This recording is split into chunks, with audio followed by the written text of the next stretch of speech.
Boys respect knowledge and ability. Basically, they respect people who are better than them at something. Girls just tend to do as they're told and follow the rules. Boys are regularly chastised, held in detention, suspended and expelled from schools for misbehaviour in classrooms. Boys are being punished for not being more like girls, by sitting quietly and doing endless work that seems pointless. Boys also respect men who are bigger and stronger than them. Even at this simple biological level of need, boys are again denied.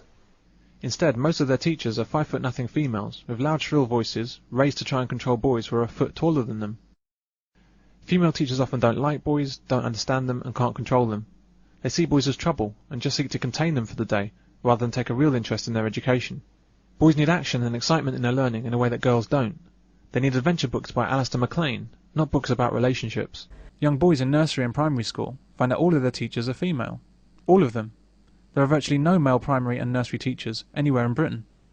And with the ever-increasing prevalence of women choosing to be single mothers, boys are deprived of any male guidance, both at home and at school, the two places they spend most of their time. Teaching to the primary school age group is always going to appeal to women more than men, but the ratio should more realistically be 2 or 3 females to 1 male, not the artificial female-only zone that boys endure now. At this age, boys are discovering their gender identity and defining themselves in relation to those around them. They're beginning to understand that they're fundamentally different to girls, and that their behaviour and natural proclivities are very different.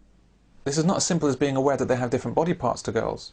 It's about the fundamental discovery of their masculinity, and part of this is about pursuing masculine behaviours and distancing themselves from female ones. Boys play football, girls play hopscotch. Boys play with trucks, girls play with dolls. If you give a boy a doll, he'll likely stick it in a catapult and fly it across the room. When girls look around themselves at primary school, they'll see that they can become teachers. In contrast, boys will see that they can only become caretakers. One of the most important influences on a young boy are the males that are around in his environment. And if young boys are not aware that males are involved in matters to do with education, then boys see the educational process as something that doesn't particularly apply to them. There isn't a strong male role model in a lot of these child's lives, not when it comes to things like education, which is why most boys do very badly at education, and if they're doing well, they're afraid that the other kids will have a go at them and take the mickey out of them, because being good academically is not a man thing to do. And you can see why, when there are no male role models as teachers. Boys know that they're not going to grow up to be females, they're not going to grow up to be women, and they therefore identify very strongly with males. And if those males aren't there within the school environment, then there are no strong role models with which they can identify, and they're not quite sure in which direction that they're growing. Young children will not assign men to education and to academic status because it's women they see, and they're being trained that women are involved in your academic and your teaching and men aren't.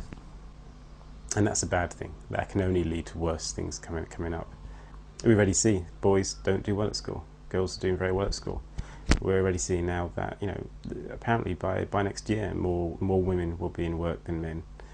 More women will be qualified for skilled work than men. And you can see things getting worse when when young boys are not wanting to go to university and not wanting to be educated.